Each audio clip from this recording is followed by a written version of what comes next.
Joining us today as our learning facilitator, I'm excited to introduce Andrea Haefele. She's currently on secondment from the York Region District School Board as a health and physical education curriculum consultant at the Ontario Physical and Health Education Association, or OPHA for short.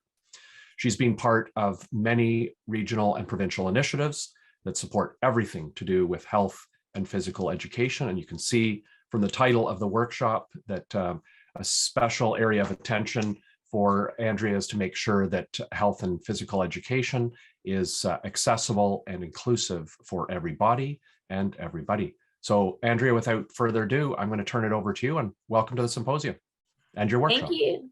Thank you, Ian. Okay, so like Ian said, I'm a full-time teacher in the York Region District School Board.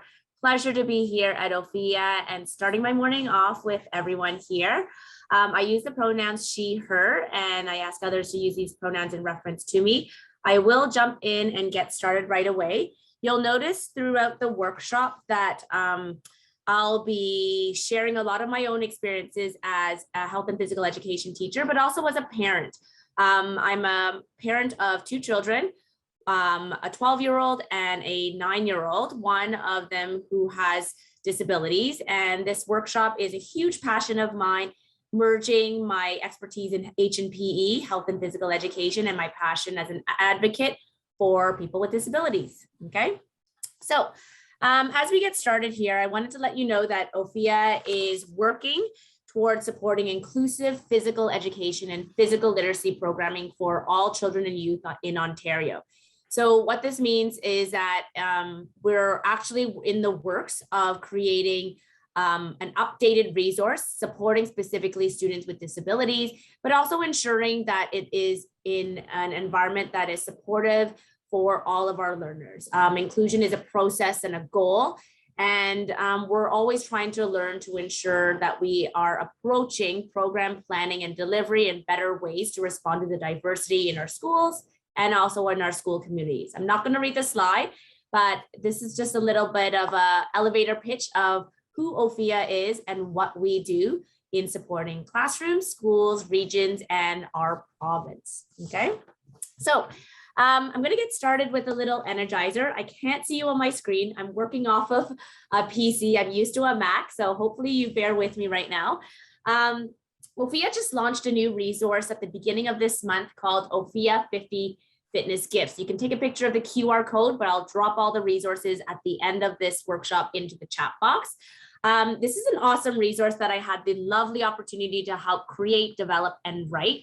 And it's basically, we took our original 50 fitness activity cards, created them into gifts. And what we've done is we've also upgraded this resource to create gender neutral figures in both standing and seated versions to support our all of our learners who either choose to sit or choose to stand, or even who are in wheelchairs. So we want to make sure that the resource that we continue to make support the diversity in our classrooms, like I was saying. What I love about this resource, there's an introduction video when you go into the landing page of this resource. And this video that you see on your screen on the top left, basically it shows you some snips of how this resource is used in all curriculum areas, not just H&PE, how you can use it in movement breaks, but also supporting your learners in different ways on the virtual, hybrid, and also face-to-face platform. On the bottom right, it's just a snip that we also have a suite of choice boards. So if you're teaching on the virtual platform, check out these choice boards. The video also showcases different ways that you can use it, okay? So one way that I like to show you, here we go. Did you drink this morning a coffee or a juice? So this is something simple that you can start with your learners. Obviously, hopefully they're not drinking coffee in the morning, but for yourselves. If you drank coffee this morning, you can sit in your chair, do some chicken jacks, wake up those arms. If you drank juice, you can do your ab twisters left and right. So what you'll notice is that in the loop of the gifts, there's also a 5-second delay to make sure that these gifts are also accessible for your learners. Everything is free to download off of our website, okay? Another neat way to use our gifts, I would use it today with you. I've done this with my class before where we're playing on the virtual platform, rock, paper, scissors. So my whole class would be playing with me, rock, paper, scissors. If you are a champion, you win against me, you would be doing the raise the roof. And if you're a challenger, you would do your skiing jump. So you can do it standing or you can do it seated. So just a neat way to showcase how this resource can be used just to start off your day with your learners on the face-to-face or virtual platform, okay? So I know I'm awake now. Let's start off with our land acknowledgement. OPHA's work takes place on traditional territories all across Ontario. We are grateful for the opportunity to meet and work on these territories and recognize the enduring presence of Indigenous peoples on this land.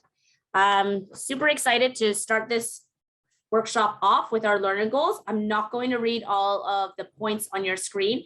Pay attention to the power words. When I say power words, it means the words that are bolded.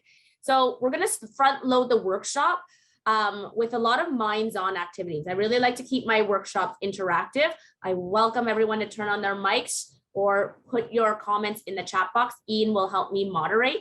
But the minds-on activities that I'll be starting right now is just to get a feel of our own mindset as an educator of how we see people with disabilities.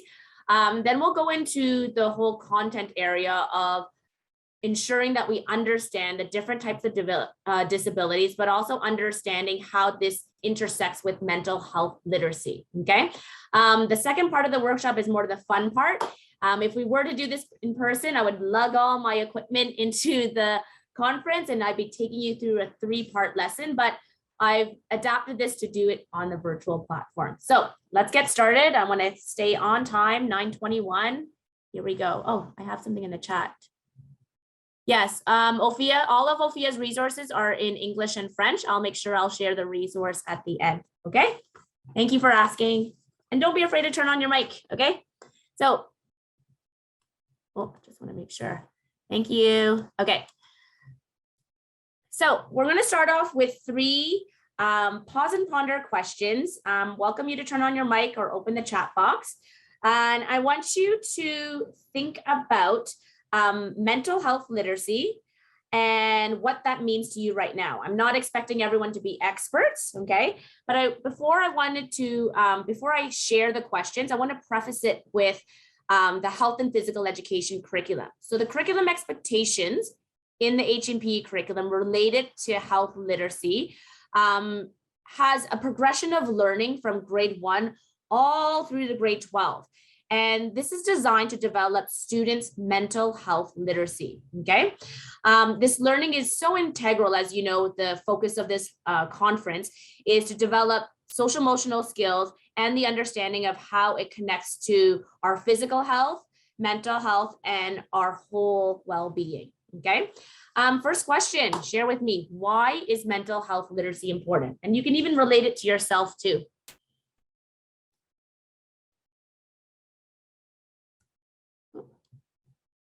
Just putting the chat box to the side. Why is mental health literacy important, even for our students or even for ourselves?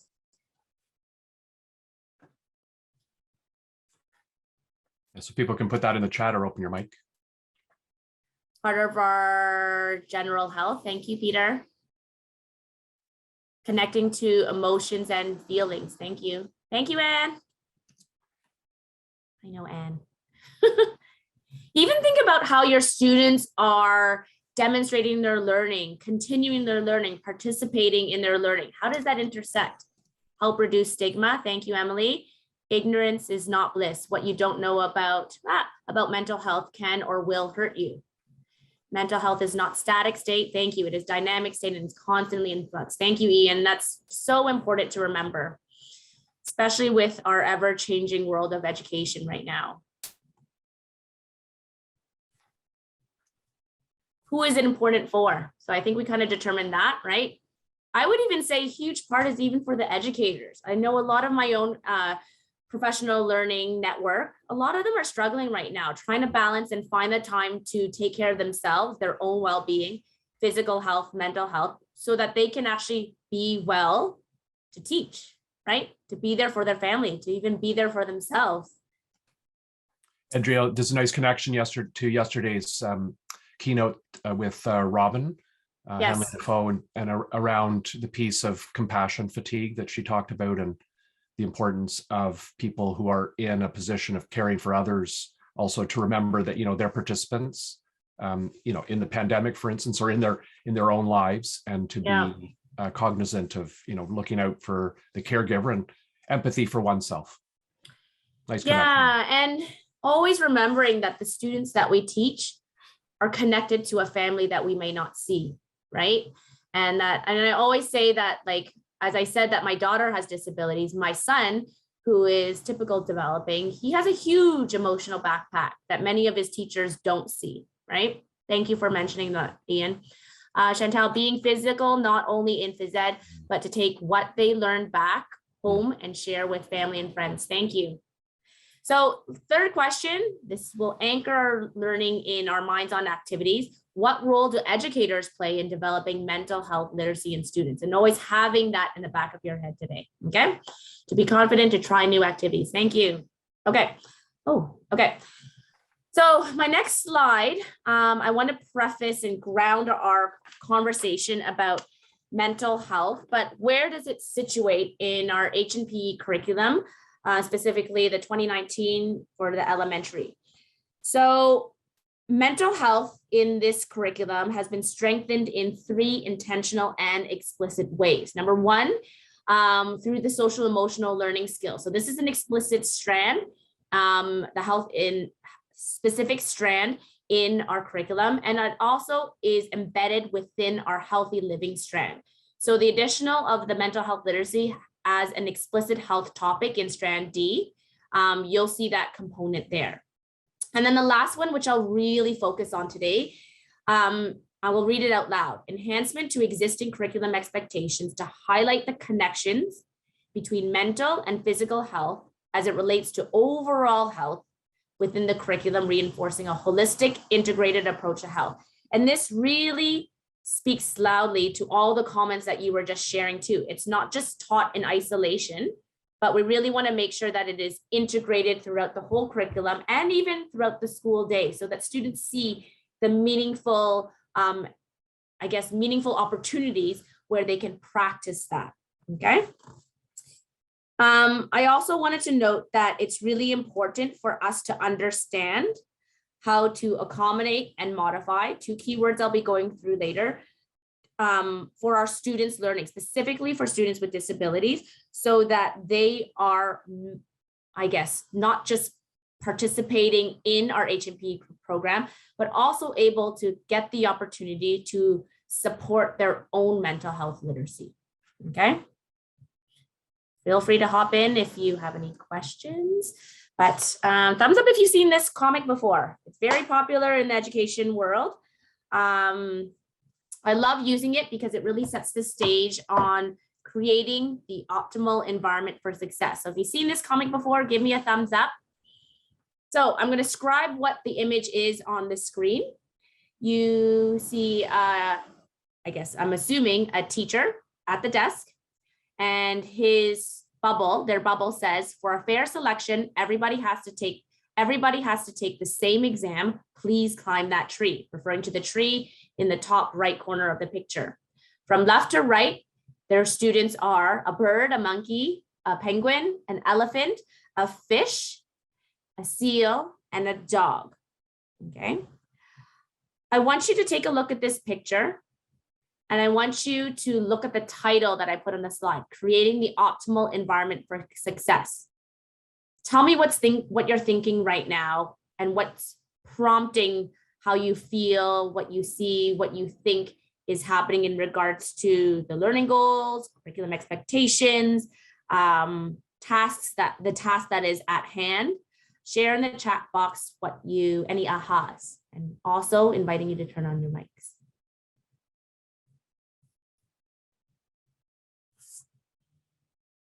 Okay, David. Only one is advantaged, okay? Why is it not a fair test? So obviously this is a strong example that it is not a fair test. Describe why. Let's dig into our teacher lingo here. Every student has an opportunity to express the expectations in their own way. Mm-hmm.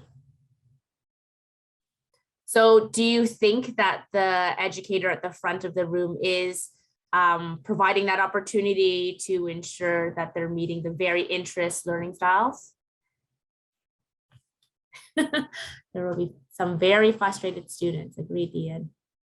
Differentiation is not present. The test is equal but not equitable, as it doesn't differentiate for students. Thank you. So yes, like this is such a great conversation starter. I use this even with my students in school, just to talk about how are we setting our students up, our learners up for success when we pose activities, tasks for them. Does anyone else have a box covering part of the side? Oh yeah, sorry, it's a chat box. Okay, you know what? I'll close the chat box. Ian, if you could just help me moderate, okay? Yeah, you bet, for sure. Okay, so what I've done right here is I'm going to animate 3 questions on the screen right now. And I'll read them out loud. Is the task set out by the teacher carefully planned to relate to the curriculum expectations and the learning goal? Is the task planned to meet the varied interests, learning styles, preferences, needs, and experience of all the animals? Is this how the teacher was if this was how the teacher was evaluating the animals' learning, does the task give the animals the opportunity to demonstrate the full range of their learning? And this kind of reiterates what everyone was saying in the chat box, right? It's very important to have these questions in mind when we are creating tasks for all of our learners, including our students with disabilities, always thinking about the perspectives that we may be missing and the needs of all the abilities. And I'm not going to lie, right? When my daughter enters an integrated environment, such as physical education, she's in grade 7 now. Often enough, she is left on the side. She is integrated physically into the room, but is she meaningfully participating and given a fair chance, a fair opportunity to demonstrate her learning and participate? To be realistically answering you, I would say no, right? It's really important that as educators, we develop the conditions that support mentally healthy classrooms, but also physically healthy classrooms. So think about how those learners feel when they are not included in the task, or they don't see themselves represented in the task, and they don't have an entry point, right? I really want you to think about your role as an educator throughout this Minds On activity, and also the next one, to really think about what you can do to create that optimal environment for success, to support the mental health for all of your learners, and also how they are integrated into your environment. Okay? Andrea, can I just jump in with a question? As a high school science teacher, students in high school take 1 phys ed credit and then they jump out of phys ed, which is desperate. It should be mandatory for high school. So we'll do the 1 day, let's talk Bell story, and we'll do the announcement that takes 10 seconds on the announcements in the morning. But clearly, I watch kids in crises and more in crises over this past 2 years. How does the OPHA curriculums, how can I blend them into my senior chemistry or senior biology room? Or how can I help my colleagues in science better reach those resources that you are going to speak about over the next hour, and more importantly, over the rest of their career as teachers? Yeah. That's a very good question. So I don't think so. This actually happened when I did the similar workshop last week at Brock. There's no resource that could fix, lack of a better term, inclusion, right? For someone to feel love and belonging in a classroom, in a school community, it starts with the physical and emotional environment. And to create that safe environment, I really believe it starts with the educator creating that safe space to co-create that. And yes, that's a very big answer to provide you, but it all goes back to my number 1 rule: know your learner. Because if you know your learner, you're able to change the task in this comic. You're able, do they really even need to climb that tree? What is the expectation in the curriculum, right? If I know the learner has this strength in ABC, I'm going to make sure that I build on that, right? If you think about it like outside looking in, when we see the gaps in our classroom and in our schools or in our school community, do we know the learners in our community, and how are we creating that environment to meet their needs, right? And I might be going off a tangent here, but I think of playgrounds. Public playgrounds are a great way to parallel with school communities. And I'm going to give an example as a parent. I would rather go to an inaccessible physical playground with my daughter and our family, knowing that there are people there that will include her in the play, versus going to a physically accessible playground where I'm not welcome. Does that make sense? Yes. Yeah, and it goes, so much of it, like I experienced, like the majority of playgrounds my family goes to, they're inaccessible, physically inaccessible. There's barriers that say that you are not welcome here. But I'm lucky to have had very positive experiences as a family where kids come up to our family to want to play with us. They find a way to make a tag game with my daughter, even though she cannot physically enter the playground, right? So it kind of, when I parallel and I look at this picture, if we're able to set that optimal environment for success, emotionally, socially, that supports their mental health, that to show them that they belong, right? I hope that answers your question. Yes, thank you. Okay. And Andrea, just yeah. just a a companion comment to that. Yes. It's I love how you've set it up with the speech bubbles here, because in the first one it talks about it being it might be planned. I'll remove the carefully to relate to curriculum expectations, the target and the learning goal. That might be clear. For sure. But it's the actual task, right, or the assessment or the evaluation, the means to get there, that actually it's the barrier and stands in the way. So it's an important underscoring of just how important the instruction and the teaching can be there, but how it can really be undone. All those perhaps good intentions or differentiation can actually be undone by a task at the end. True. That is not differentiated for students. So nice connection. That actually leads very nicely to my next slide. Thank you, Ian, for that. I haven't even seen the presentation, so it was just by luck. He's not lying though. Okay, the following slides are pictures who are in our community.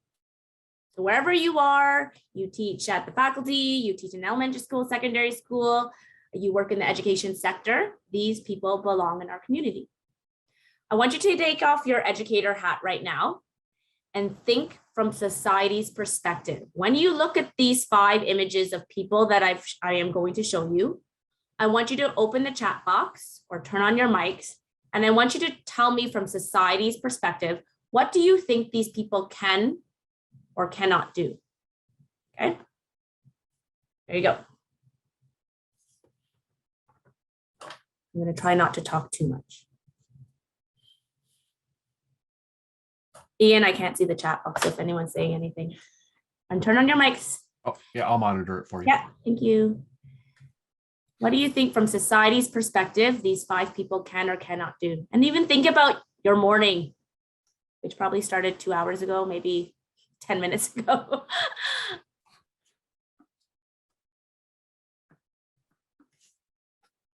Andrea, does it help if folks put in the chat box the number of the picture, and then? No? Yeah, you could, or you don't have to. It's up to you.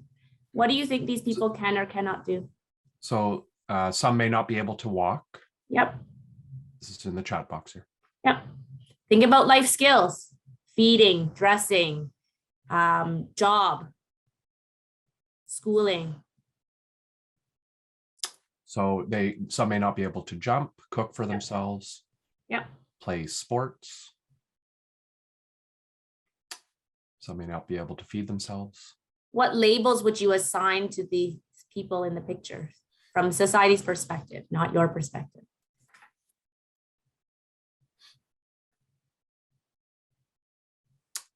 Disabled is 3 times. Ward. Yep. How do you expect these people to learn and move? May not be able to be self-sufficient, dependent, physically compromised with a question mark. Thank you. Here's another one. What does mental health look like for these people?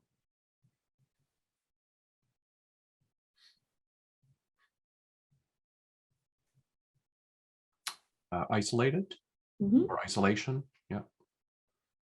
Lonely, may need some more support, Yep. not belonging. Yep. So Different.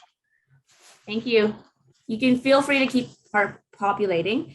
What I wanted to do is use these pictures as an anchor of showcasing. Now, these are colleagues and friends of mine who have given me permission to use their photos for this purpose.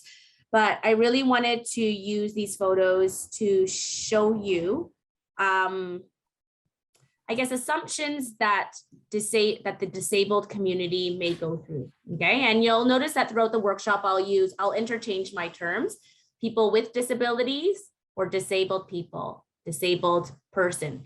The best promising practice to use is always ask the person what reference they would like to be referred to. I use both interchangeably, but what I wanted to use these pictures to is just to show you that a lot of assumptions happen for the disabled community. Okay. In picture number 1, and I'll give you a bit of background, this is a close friend of mine. She's a motivational speaker. She's also an athlete. I race with her. I'm running races. She actually completed her first triathlon 2 years ago. Her name's Heather. She's a mother of 3 children and a very successful, has her own business. And she is part of our community. Number 2, one of my daughter's friends, Sebastian, he is in a walker, participating in soccer. There's an educational assistant behind him. He has cerebral palsy, fully nonverbal, but verbal with his eyes. So he actually communicates with an iPad that's calibrated to his eyes, and he's able to communicate fully by controlling what he wants to say with his iPad. Picture number 3 is actually an educator of mine in the York Region District School Board. I chose his picture because a lot of the people who see his picture usually assume he may be visually impaired, or he may be very successful in his career, which he is. He's actually a curriculum coordinator in my board, but he's very quiet about his life because he actually is taking care of an adult brother of his who is severely disabled. So always remembering that there's a lot of families in our school communities who are attached to people who you may not know, who are experiencing life in a very different way. Okay. Picture number 4 or 5 are just friends, siblings of friends of mine.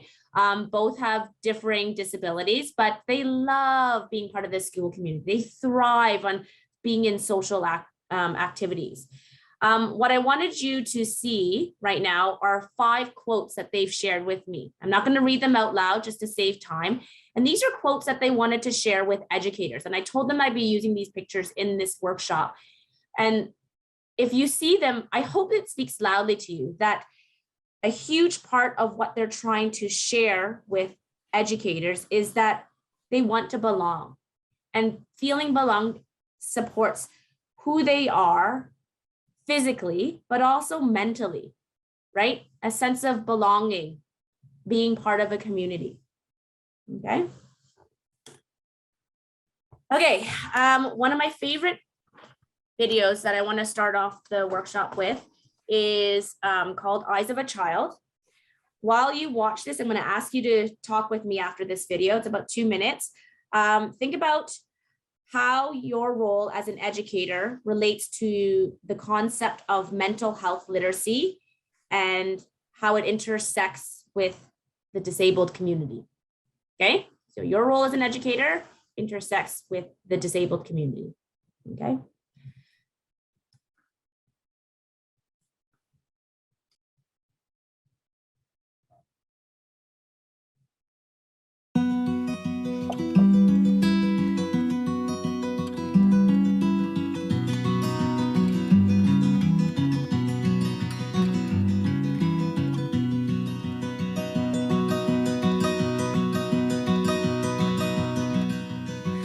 Your heart sings like a kettle, and your words, they boil away like steam. And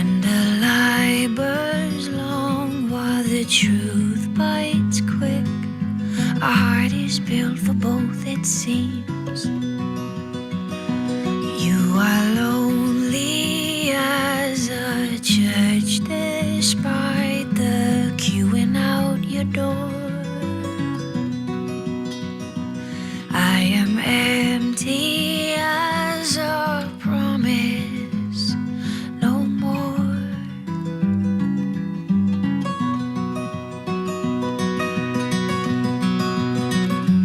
When the time comes and rights have been read, I think of you often, but for once I meant what I said.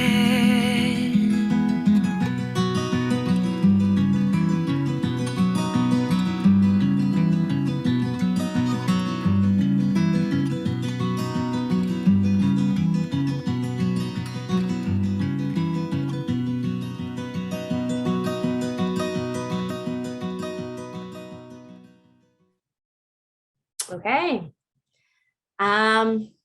Turn on your mics or welcome in the chat box, your comments in the chat box. How does the video prompt you to reflect on your concept of mental health literacy and how it intersects with disabled people? I can talk forever about this, but I want to hear what you're thinking.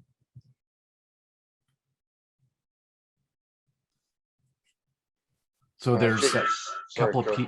pieces in here in the chat about wow, very powerful. Thank you. Why is it powerful? I want to dig a bit deeper here.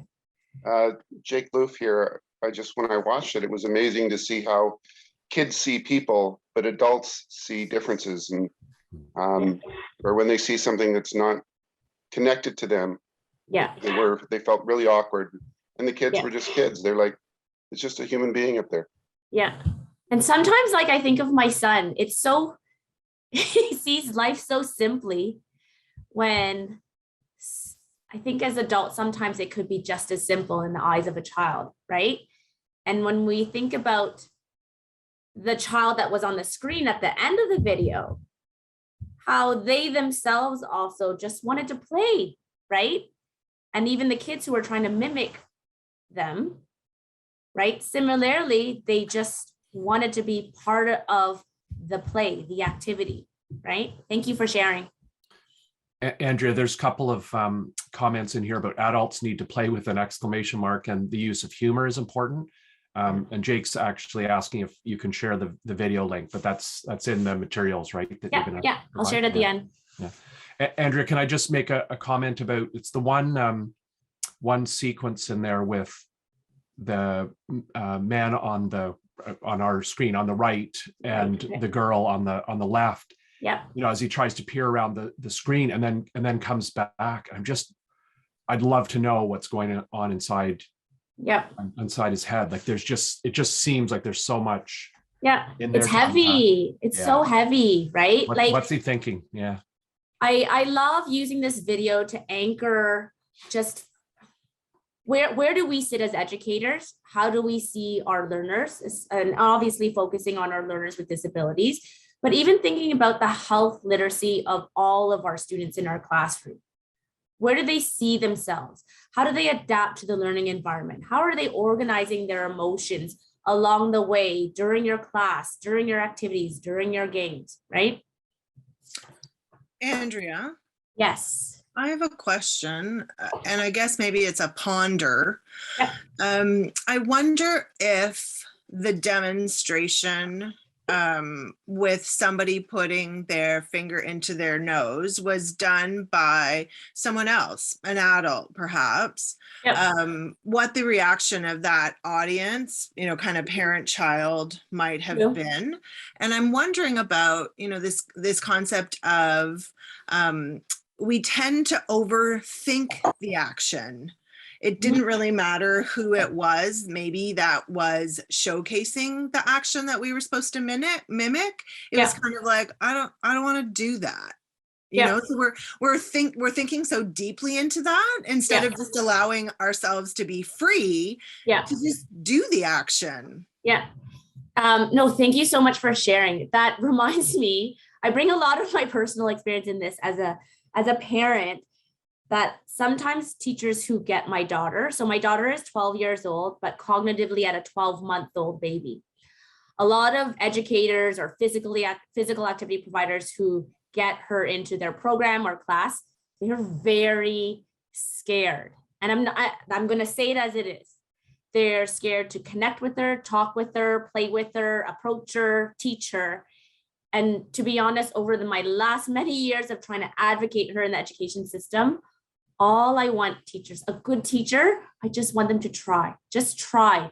I don't care if you fail. Obviously, if you're successful, amazing if you get to her, but show compassion to just try and make mistakes. And I think that goes back to your point of sometimes we may be thinking too much, right? And as the eyes of a child, the title of this video sometimes is as simple as from a perspective of a child, right? Thank you for sharing that. Okay, I'm going to go on to the next. I'm looking at my clock, want to stay on time. Guidelines for dialogue. I've added this slide into the workshop because I've noticed that whenever I do this workshop, the topic of supporting learners with disabilities can be new for people. And I myself need to recognize that, and I'm learning that myself. Although if this topic or these conversations are new to you, and it might strike an area that is just different, right? I want you to focus on the red words, the power words on your screen, right? Be humble, right?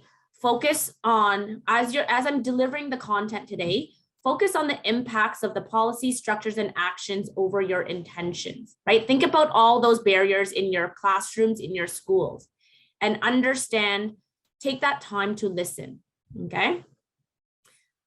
Dissonance. I really want to make sure that I set a safe environment right now, that this topic can be new, can be struggling for some people, can be uncertain for some people. Feel free to ask questions. When in doubt, ask. I am open to any questions that you want to ask me about my personal life in regards to my daughter, but also as an educator too, because I really want to make sure that this is also part of our, I guess, promising practice as an educator to create a brave space for each other, to support each other, okay? And also understand that people, yes, this is my passion, teaching educators about people with disabilities in all areas of the curriculum, but understand that we shouldn't expect people with intersecting marginalized identities in our space to prove this to our educators, right? I noticed that as a parent, I find that my role always ends up being like that I need to be proving my daughter's worth in the school system, but understand that as an educator, it is our role.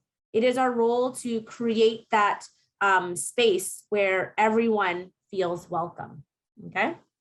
And if you would like me to share these guidelines, I can share that at the end too, okay? I'm going to jump to this slide.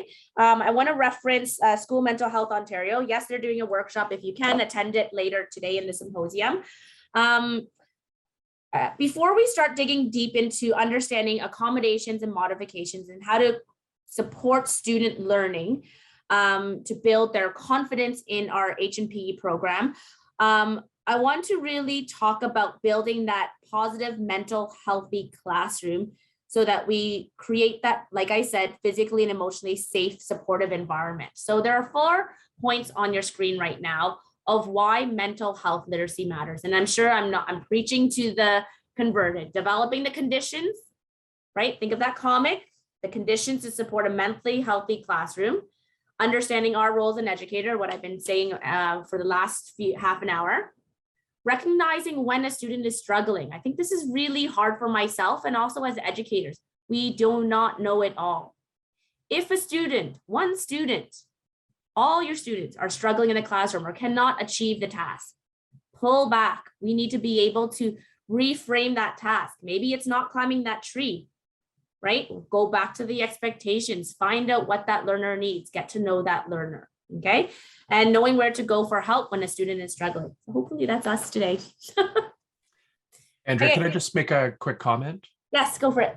It's related, to particularly to virtual learning Yeah. in the pandemic. do you think it's fair to say that, based on your experience and your discussions with, our colleagues and fellow educators, Yeah. that doing this work in an online setting has made this, the pieces that you've outlined in here exponentially more challenging and and often frustrating in terms of an ability to, and I have to use air quotes here, to read their students and in fact recognize who is or isn't struggling. With those who are there, but of course those who just don't connect at all. I would say it's exponentially harder to read the room. And I also think it's harder to see what we don't see.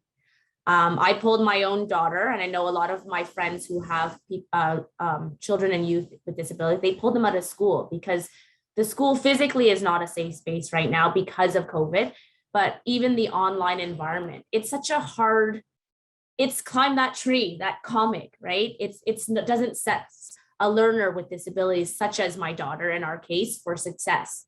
And sometimes, and I think back to that video, we need to pull back and rethink what our expectations are on a different platform, like you said, Ian, right? If we have educators who are teaching online, we can't deliver the same curriculum the same way. And sometimes we need to focus on one area more than the other because that's where the needs are. And I think as educators, we need to learn how to recognize struggle and also be able to know where to go for help when we are struggling to get the support for ourselves and even for our students too, right? And it goes back to everyone's comment in the chat box at the beginning. Mental health literacy is for everyone, right? We got to take care of ourselves, but we also have to take care of our students. And in order to do that, we need to have the right conditions to teach. We also need to have the right conditions for our students to learn. Thank you for sharing. Okay, I'm going to go into next, but I have about half an hour. I'm going to fly through some parts because I want to make sure we have enough time for questions and also be able to share the resources that I have at the end. OPHA Open Class is a resource that OPHA has when the pandemic started. It's basically a resource outlined for primary, junior, and intermediate teachers to deliver quality health and physical education on the virtual platform. So I will drop that link at the end of the workshop into the chat box. Within the OPHA Open Class resource, there's a resource called Steps to Inclusion. Now, yes, this is a very old resource, but it doesn't mean that it's not a useful resource. I'm going to highlight this resource today and show you adapted ways to use it to make it current to the situations we're in right now in education. But I also wanted to let you know that within the next year, OPHA, we're in the midst of creating a new version of Steps to Inclusion 2.0, but just ensuring that we support those learners with disabilities in an integrated and segregated environment. Okay, so I'm going to start off. I'm going to skip this slide, but what this slide is basically a snapshot from a flow chart in this resource on how to support students with disabilities in your classrooms. Okay, and it's just basically a simple flow chart. Remember that your school board or your school might have its own protocol if you have a student with a disability or need a student to be identified who has special education needs, okay? So thumbs up if you have taught or have experience with learners with intellectual or cognitive disability. Just read the room right now. So think about, say about sort of maybe a third have thumbs up in the chat. Okay, awesome. So cognitive, think of brain, right? Individuals who are diagnosed with a cognitive disability exhibit a significant delay in your measured intelligence, so not at the same level as peers their age. Adaptive functioning, so adapting to the environment around them, emotionally, socially, and also academic functioning. So 4 examples in front of you in the bubbles. Okay, autism is a very common one right now. I really want to pair this with reality, right? A lot of the times in physical education, students with disabilities are integrated into this subject area. And what a wonderful subject area to not only foster social interaction, but also be able to teach in an integrated environment to showcase the diversity in our classrooms. So what I've done right here is videos are always, I guess, easier to relay the message. What I've done right here is showcase a video of my colleague, Laura. I co-teach with her in my school. Laura teaches the contained class in our school. So contained meaning that these 6 learners in her classroom cannot, I guess, achieve the curriculum expectations at grade level. So contained meaning they are segregated within the school community, okay? These 6 students are in an autism diagnosis class, okay? And what you see in this video here is Laura's physical education class. So you'll only see her students in the background, okay? The video that you will see is her working with a student who is 6 years old, okay? He is in grade 1 and he has autism spectrum disorder. However, he is cognitively at a pre-K level, okay? So in the grade 1 movement competence section strand in the curriculum, one of the expectations is performing a variety of local movements, traveling in different directions and using different body parts. This expectation is unattainable for this learner because of his cognitive disability. So what Laura and I have done is created a modified expectation. So we've changed the expectation so that he can be successful in his physical education program. So what you're going to see right here is Laura trying to support the learner in delivering his program goal of a simple motor demand, where she is trying to teach him how to stop and go with a verbal command and a visual cue. Okay. Good job. Let's go. Stop. Good job. Stop. One here. Because he was pushing, right? Stop. Yeah. When he pushes, he's error. Yeah.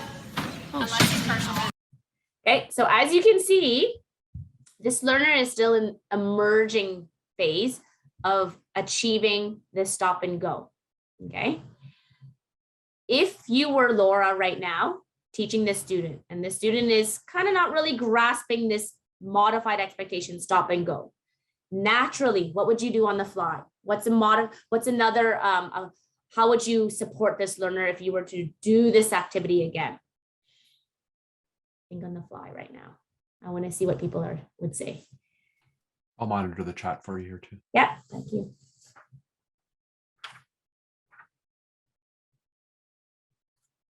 So the learner already has a modified expectation, learning how to stop and go, as you can see in this video, kind of not really achieving that task yet, that skill yet. What would you do? So try it with a friend, Yeah. praise for the successful stop. Let's try Yeah. again. Yeah.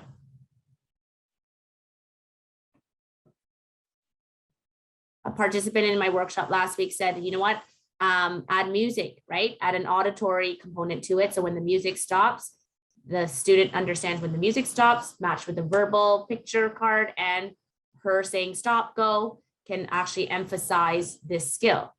So as you can see, these examples we do naturally, right? It's just understanding when the student is struggling so that you're able to change the expectation so that they are able to achieve the task.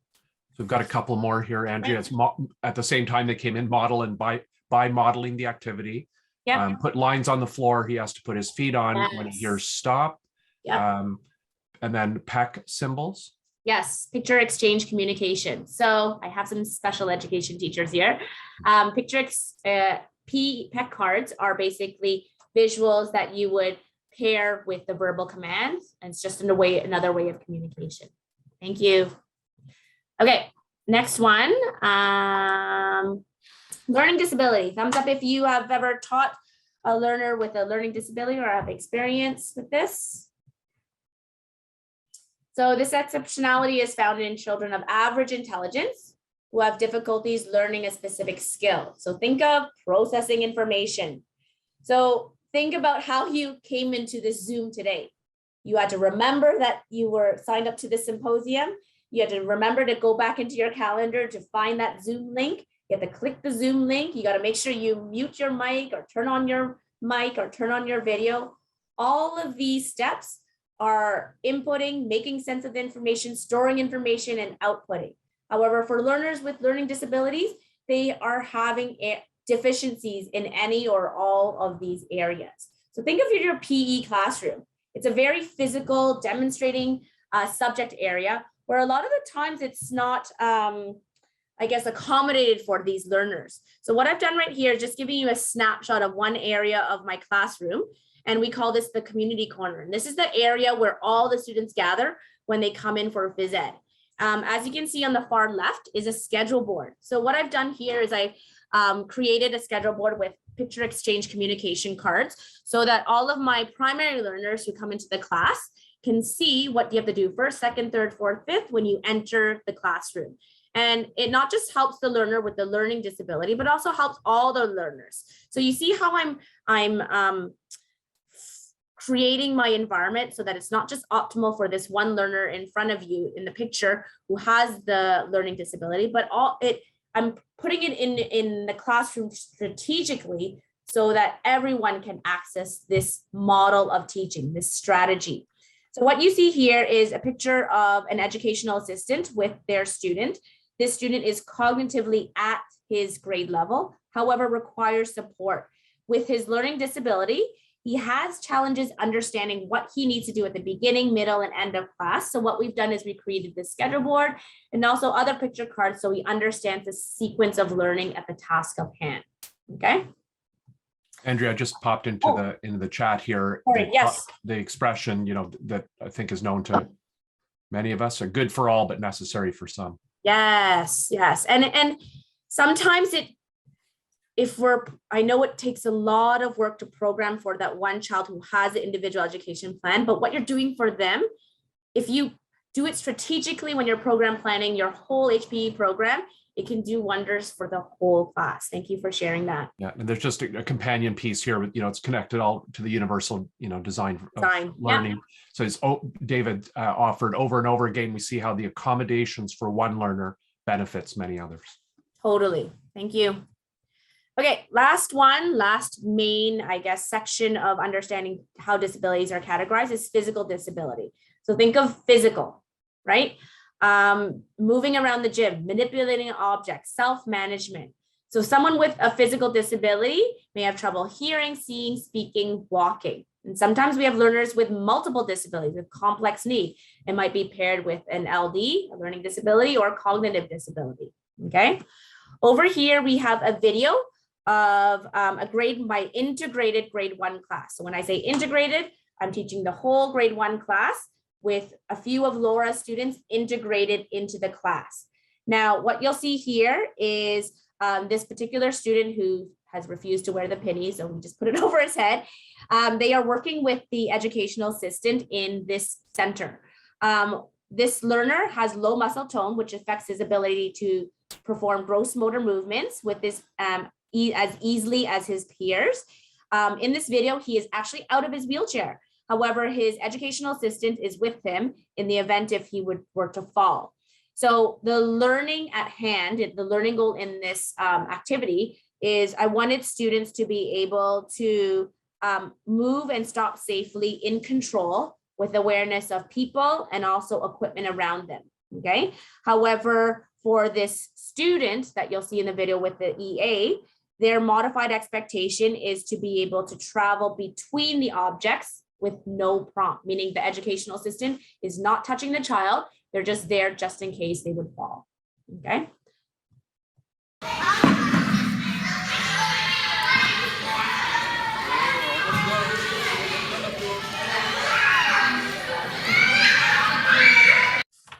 Okay, so quick video, but as you can see, because I know Laura's students so well and their individual education plan, I'm able to find an entry point for this learner in this big task at hand for the whole class. So I chose this video intentionally so that to show you that, even though someone may have a physical disability, can be easily integrated into the class when programmed effectively. Okay. Okay, I'm going to fly through this slide. I'm not going to go through it because of time. It is in the resource that I'll share with you, but it's basically going through the different steps to ensure that you are supporting the learner with the disability in your class. Okay, time to start our planning. So in this guide, it has another flow chart of supporting learners with individual education plans. So individual education plans are created for learners who cannot access parts of the curriculum.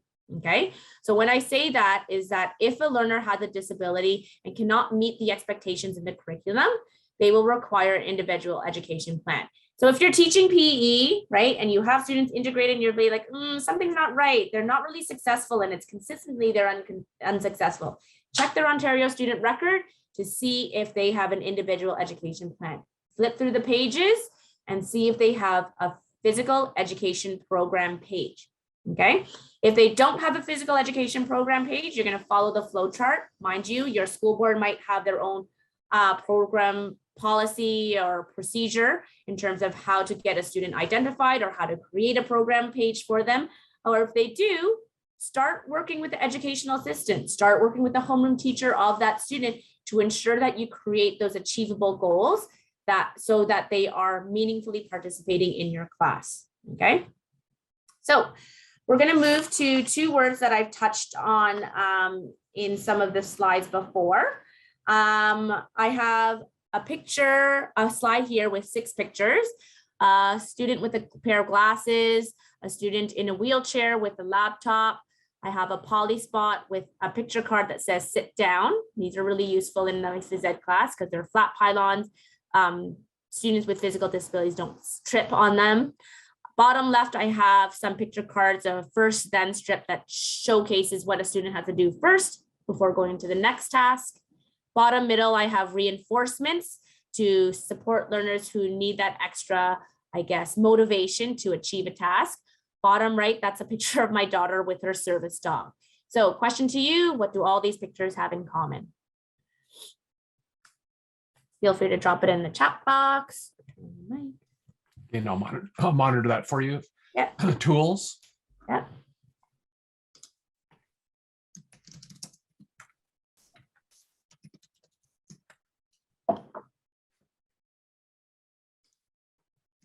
What do all these things do?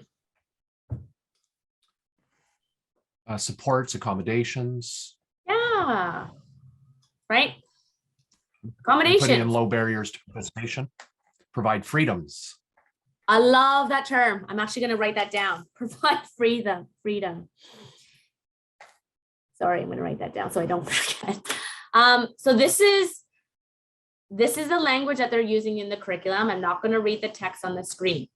I like to use the word stuff. Accommodations are stuff that we are already using all the time to help our learners reach the expectation.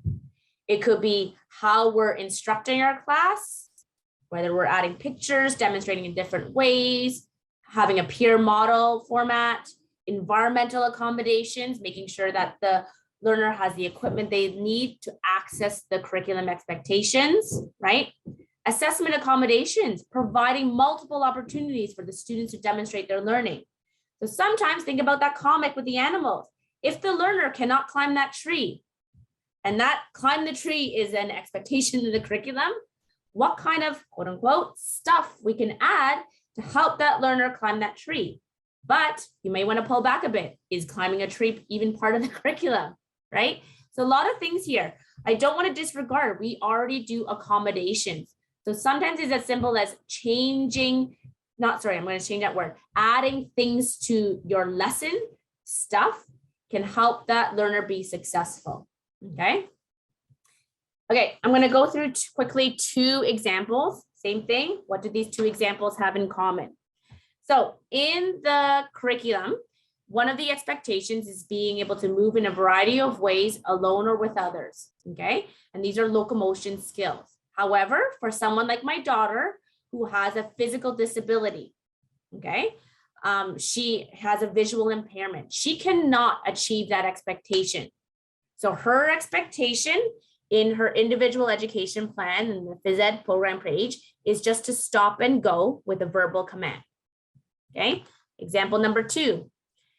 Another expectation in the phys ed curriculum is being able to send objects of different sizes in a variety of ways. Okay. However, for a learner who has fine motor challenges, who cannot grasp objects, let alone send, the expectation could be for them to hold an object and drop it in a bucket on command. What do these two examples have in common? What did I do to both of these examples?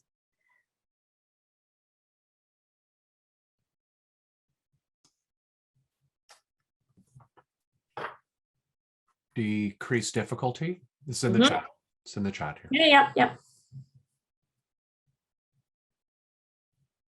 Modifications. Okay. Provide the correct entry level. Yes. Provide options. Okay. I'm going to read this one for you. When it comes to the curriculum, modification means a significant change in the complexity of the learning expectations or decreasing the number of age developmental level learning expectations. So I notice that sometimes in phys ed, we say, okay, how can we modify that game? In teacher language, modifications doesn't mean that. Modifications means, okay, if the learner cannot achieve that curriculum expectation, I'm going to totally change it. And when you totally change it, that's when the learner needs an individual education plan, because the individual education plan ends up being their curriculum, okay? Their legal document, okay? When in replacement of using modifications, I'm trying to use the word extension to the game, okay? So it's the same learning goal, but I'm just changing the game, but it's still meeting the same expectation. When I use the word modification, I need to change that expectation or lower the number of expectations because that learner, it's unattainable, okay? And the reason why you need to modify is because that child needs to be successful. They need to have an entry point, okay? Thank you for sharing. So I'm going to speed through the last part of our workshop, which is what does this look like, sound like, and feel like in the classroom, okay? Begin with the end in mind, which is the curriculum, okay?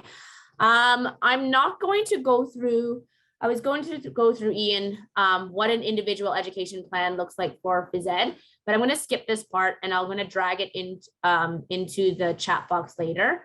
If you do need help, I guess, creating individual education plans for phys ed, I'll share my email and I can help you on the side, but due to time, I'm just going to jump into the last part of the workshop, okay? Thanks, Andrea. Okay. So this is the part where I do my 3-part lesson. 3-part lesson meaning there's minds-on activity, action activity, consolidation activity. This is good teaching practice, right? I really want to ensure that my learners are set up for success to meet the curriculum expectations.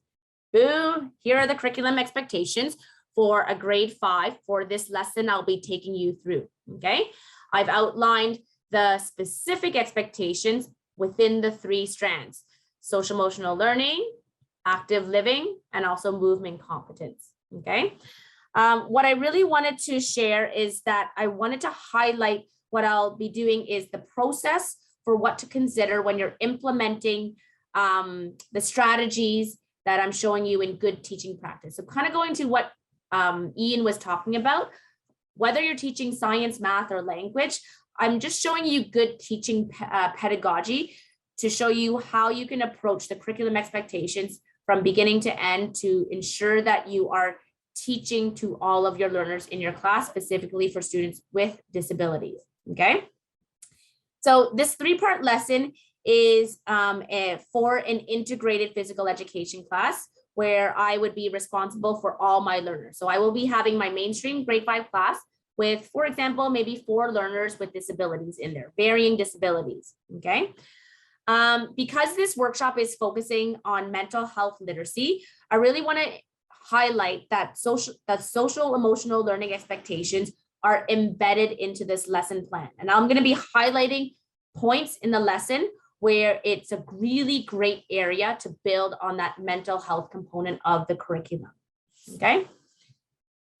So these expectations I've created it into a student-friendly learning goal. So when the students come into my class for that unit, they will always see this in their language, which is this, We are learning how to try our best when sending and receiving a variety of objects while working alone and with others, okay? I've highlighted the words try our best and working alone with others because these go back to our social and emotional learning skills. And you'll see that through my 3-part lesson, how I'm really embedding that mental health literacy component into a phys ed class, into a phys ed lesson plan, okay? So first game right here, right now, is what are we learning to do today? We're learning how to try our best, sending and receiving objects while working alone with others. We have our minds-on activity called Flip the Hoop. Learners are working in pairs. Partner A is standing at the beginning line of the gymnasium, so at the wall. Partner A has to send an object to partner B. Partner B is standing in the hoop. If partner B is successful at catching the object, they are allowed to flip the hoop forward towards the end line. And the goal of the game is to basically send and receive with your partner.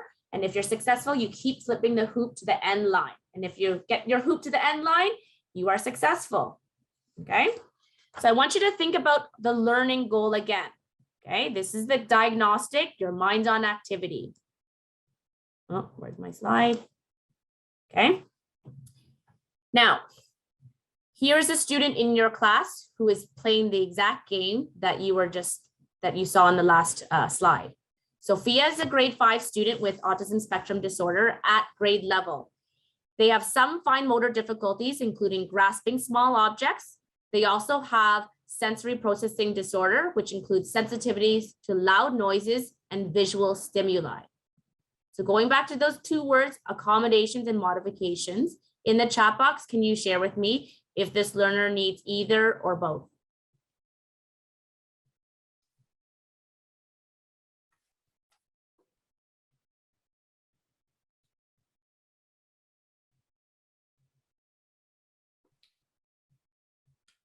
Okay, we've got both accommodations, both. Yeah. 4 answers so far. Okay, accommodations. Okay, and I'll tell you why. Accommodations are stuff. Adding stuff, you're not changing the expectation. So this student right now is at grade level. They're cognitively at grade level. They just have a little bit of trouble with grasping small objects. If we go back to the curriculum expectations, it doesn't say you have to grab a ball. It doesn't say you have to grab a beanbag. It could be any object. So if this learner has trouble grasping, let's just say you use beanbags at the beginning, right? Try using a different object, right? If they have trouble with the environment around that's happening around, the lights, the noises, what can you do as good as a promising practice as a teacher for the game? The student is not really successful with all the noise that's going around. What can you do to the game? Andrea, while people are thinking about that, Jake has his hand up and a question after Go for it. Yeah, so I'm in high school, so I'm not sure if it's the same in elementary. Yeah. My understanding that when we do modifications at the high school level, that it's a pretty intense process. Yeah, it is. With administration, with parents, Yep. because course codes change. Is that similar in Yeah. elementary? I agree. It is very the same in elementary. Modifications means, you know what? They cannot achieve the curriculum expectations. There needs to be a formal process, an in-school team meeting to discuss what their curriculum is. And you need to go through the CERT, the special education teacher, to create this, right? Yeah. So Okay, no worries.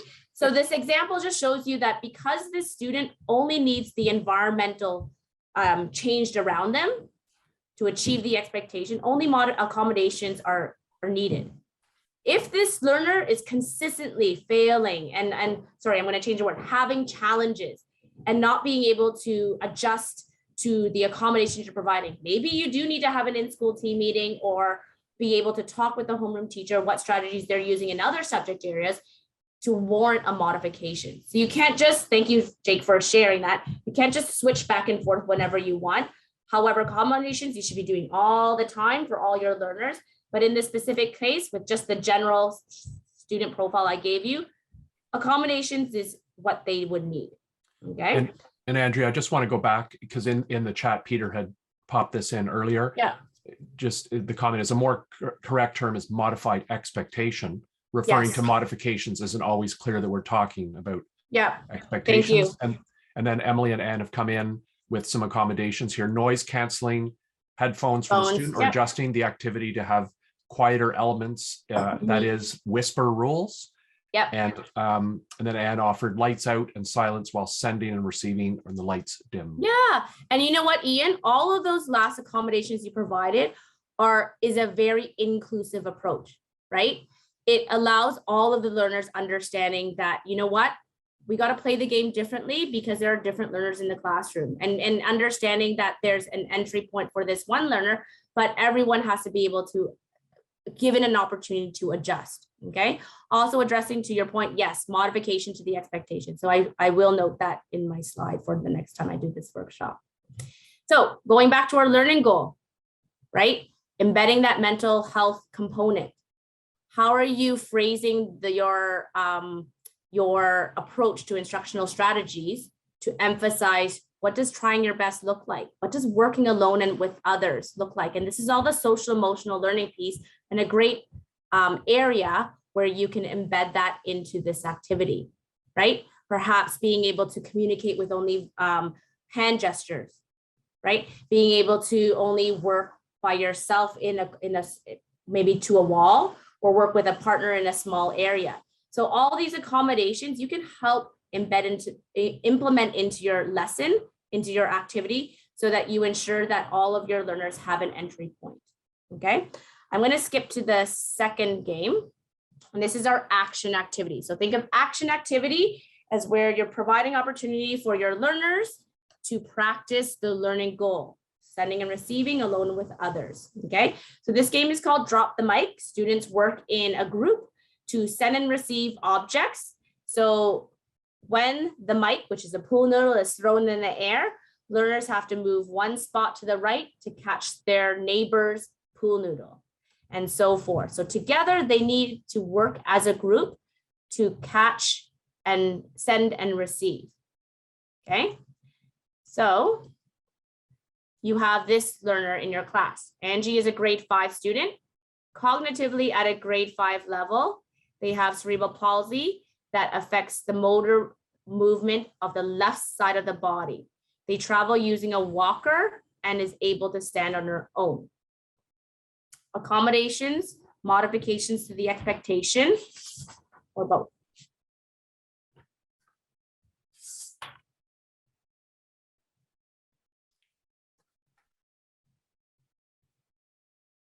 We've got accommodations and modifications. Yeah. Two separate, both. Yep. You're right. Accommodations. So accommodations, we should always be doing. Never hurts to do accommodations, adding stuff, right? Maybe even changing the object to a scarf, right? Maybe doing it in pairs first before moving to a larger group. However, because the learner has a physical disability and their inability to move from one point to another, there will need to be a modification to the expectation. So that would be clearly identified in their individual education plan. Okay. I'm going to skip this last slide, and I'm just going to glance over it really quickly for you because I'm looking at my watch. But at the end of every unit, I like to consolidate the activity with centers. And I think centers offers a really great way for students to practice that learning goal, which is being able to send and receive, working alone with others for this lesson plan. And just being able to practice those skills, concepts, and strategies in a variety of ways. Okay. To end this workshop, I really want to highlight, I'm not going to go through this one. Okay, I'm going to leave this while I talk. I really want to highlight that mental health literacy is a huge component in the H&PE curriculum. However, to make it meaningful, going back to our third learning goal of this workshop, is finding a variety of opportunities to embed it into your phys ed programming, whether it's in intentionally through the expectations in your learning goal, or even in how you communicate and develop, help students foster the relationships between each other. Okay, going back to that one comment that was mentioned in the middle of the workshop, just try your best and be open to mistakes, challenges. And I think that's where students see that they are giving opportunities to learn and given opportunities to be part of your class and your school community. Okay. I'm going to, I'll put these all in the chat box at the end, but you can take a picture of this too. These are just some resources that I've pulled out from OPHA and also the ministry that relate to this workshop. My little OPHA closing, make sure that you visit ophia.net if you haven't. Sign up to our e-connection. Our e-connection is a monthly newsletter that just gives you updates on new resources and supports that we develop. We are all on social media, so follow us at OPHA Canada. Thank you so much. Ian, can I stop sharing the screen and then drop everything in the chat box? For sure. And Andrea, well, as you're popping stuff into the chat box as well, just a reminder to everyone that we will have those resources available on our resources tab as part of the symposium event site. So that's coming later, but certainly appreciate, Andrea, you putting that into the chat for us. So I'll just use this opportunity while you're doing that to say to you that, you know, time flies, when you're having fun and also learning. And Yes. I want to thank you on behalf of the participants here for really channeling your work as an educator and as a parent, and providing us with, you know, not only real world, authentic and lived experiences, and, you know, some really good principles to work and live by, but also some practical resources throughout. It's abundantly clear that you've spent a lot of care putting this together. Your pace and tone was really invitational, and your ability to make this, you know, accessible, inclusive for all of us, you know, particularly in a virtual environment, was really appreciated. And I know that there are opportunities to take what you've taught us and allowed us to learn in this workshop, even though it's related to health and physical education, and certainly adapt those to any subject area or division and to our own lives. And so for that and more, really appreciate you enthusiastically taking up the invitation to join us today and lead us in some really important learning. So thanks very much, Andrea. No, thank you. And it's a lot of content in a short amount of time. I dropped my email in the chat box. Feel free to email me, like understanding how to teach students with disabilities in one piece, but also understanding the curriculum so well to be able to embed that mental health component is also another layer to what we do as educators.